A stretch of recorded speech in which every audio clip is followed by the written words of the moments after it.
कि जो बाबा मध्य प्रदेश वाला छोड़ा है वो क्या बाबा बाबा नेताओं को और आम आदमी को इन बाबाओं के यहाँ जाने से रोकना चाहिए, नहीं जाना चाहिए।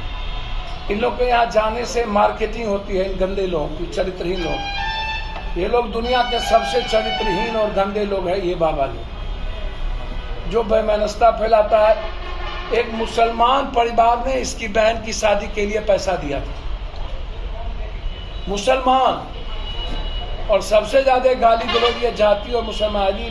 ये मुसलमान को और हिंदू और हिंदुत्व की बात करते हैं कि बाबा को बोलिए कि सबसे पहले डोम, पासवान, राम, निषाद, मलाह, कुमार इनमें शादी करने की तैयारी देश में करें।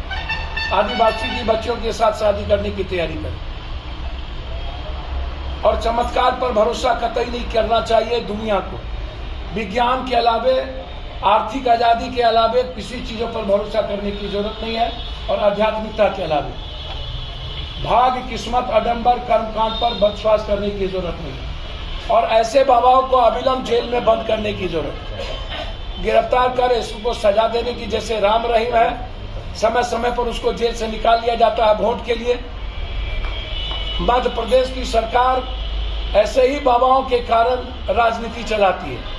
और बीजेपी की दुकान ऐसे ही बाबाओं के कारण जिंदा है। कभी कोई किसी का गाल काट लेते हैं, कभी गर्दन काटता है, कभी कुछ करता है, ऐसे ही बाबा। और ऐसे बाबा को कंप्लीट रूप से रौंद देने की जरूरत है। इसके खिलाफ जो विज्ञान में यूथ भरोसा रखते हैं, जो साइंस पढ़ते हैं, जो टॉपर है IMA के, ITN के, इसके खिलाफ मुहिम चलाने की जरूरत है। अन्यथा IMA, ITA और साइंस पढ़ने का, विज्ञान पढ़ने का कोई मतलब नहीं है। इसीलिए अविलंब बिना देर किए ये जो समाज में गलत फहमी पैदा किया जा रहा है और जो बड़े बड़े नेता इसके यहाँ जा रहे हैं उनको रोकना चाहिए। ये सही नहीं है, उनका चरित्र सही नहीं है। और ऐसे बाबाओं का जगह जेल है, काल कोठरी है, आसाराम और राम रहीम। 5 लोग मार्केटिंग है, किसी 10 लोगों की जानकारी वैसी को मार्केट में रखता है और अपने लोगों के पता करके रखता है। वो मार्केटिंग है, उसको वो पैसा देता है और उसी को बुला के इसके हिस्ट्री के बारे में बताता है, दुनिया को हेपुटाइज करता है। फालतू बात है। यदि बता दे, मैं चैलेंज करता हूँ, औकात है ना, मैं जो बात कहता हूँ वो बता दे, हम आजीवन चरण पर समर्पण हो जाए। चैलेंज करता हूँ, वो बिहार आके बता दे, सिर्फ एक चीज बता देगा, हम चैलेंज करते हैं उसको। बिल्कुल मार्केटिंग है, जैसे जादूगर से भी बदतर है। जादूगर तो कला जानता है, वो चमत्कार नहीं करता है। ये हाथ की जो सफाई होती है उसको क्या कहेंगे? बाबा, भगवान। तब तो जादूगर भगवान है, उसको भी बाबा कहिए जादूगर को। एक कामों के लिए 200 आदमी को रखा हुआ है और हर 200 आदमी को आगे में भीड़ में बैठा लेता है। लाल कपड़ा पहनना, उजला कपड़ा पहन के रहना, काला कपड़ा, अपने आदमी से उसी को पूछवाता है और उसी को बोलवाएगा भगवान बन बैठे हैं। ऐसे आदमी को तो कंप्लीट रूप से आइसोलेशन कर देने की जरूरत है, अन्यथा पूरी दुनिया में विज्ञान पर सवाल खड़ा हो जाए। आप उसका उद्भेदन करने जाएंगे? हाँ, आप उसका उद्भेदन करने जाएंगे?